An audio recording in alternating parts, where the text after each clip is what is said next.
how much He loves us. It's about how good He is to us. This is the first meaning that we heard.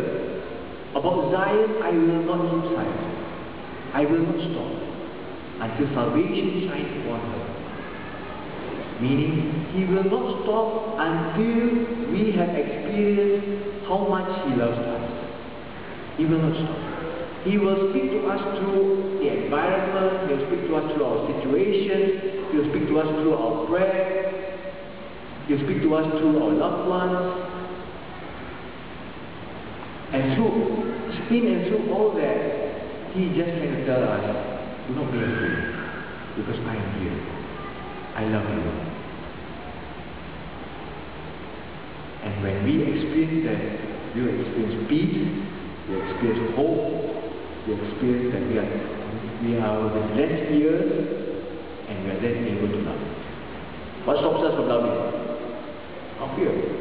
Fear that we will be rejected, fear what other people will say, fear that we will look like fools. I offered help to this person said no. I feel bad about it, I feel humiliated. But when we experience the love of God in our hearts, then that is what moves us. It is not the fear or the pain that stops us, but it is the love that moves us. So when we speak of vocation, it is the same. It starts from a relationship with Him, established through a dialogue with Him, a loving dialogue with Him. And especially a dialogue through the Word of God, through the Gospels, through the different letters of Paul, through the Bible. Listening to what He is saying to us through that. So, in the first reading, for example, Lord, is it true, Lord, that you will not stop until I experience integrity in my heart, in my mind, in my life? You will not stop until I feel so happy that I can describe myself as no more the forsaken, no more the desolate, no more the depressed, no more the alone, but the one who is wedded, the one who has a friend, the one who has you as a constant companion. Is that true, Lord? But that you will not stop until I experience you in that way? I can say yes. Here He will say yes to us. Because in this way then we grow in relationship with Him, and then we are able to communicate. And then the vocation, be it vocation of marriage or the vocation to the priesthood, is not a case of, wow, so much suffering. Sometimes we joke, no? Why? Has life not been hard enough that you want to get married? No? So we joke about and we tease each other about it. But if you ask the one getting married, they are not focused on the pain and the suffering and all the quarrels that they have on the way. They focus on how happy they are with each other, how they want to spend their lives together, and so on. And it is the same with the vocation. You know, in this year of the priest, and also we have now the image of St. John Vianney, the patron of priests. It is exactly that. It is exactly the joy of being with God. It is exactly how much He fulfills us that we can give our lives to Him.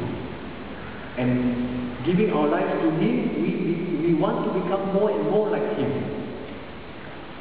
This is what happens in marriage. As we started with the example there of my friends, more and more they're becoming like each other. And this is how we are called to be. Not only the priest, but all of us as children of God, becoming Christ. Becoming Christ. The ordained priest is a ministerial priest. But all of us baptized Christians, we are already baptized priests. We are baptismal priests. If you like, it's like all of us here are ambassadors of our country because we carry that passport. Be it Singaporean passport, Filipino passport, any other passport. Wherever we go, we are ambassadors of our country. For example, when I'm based in Cebu, Philippines, and there's this doctor there I know. He works in a company that is an emergency services company. So whenever someone is on an oil rig needing a doctor, they'll fly him out. He'll fly out there. place in China or in Africa needs a doctor to stand in because they have no doctors, he will go there. So one day he was assigned to Africa, one of those countries in Africa, and they'd never seen a Filipino. And when he arrived there, they said, now we know what a Filipino looks like. We never knew what a Filipino looked like. Tall, short, dark, fair, with beard or no beard, we never knew. But now we know because you have shown us what a Filipino looks like. So in the same way, we are all ambassadors. We are all Christ because we are baptized. The ministerial priesthood is like the officially appointed ambassador. So all of us are ambassadors in our own right, but the one who is appointed ambassador to represent the country officially, so he has a different, slightly different status. So that's the only difference between your priesthood, your baptismal priesthood, and mine. And all of us are called to live for priesthood.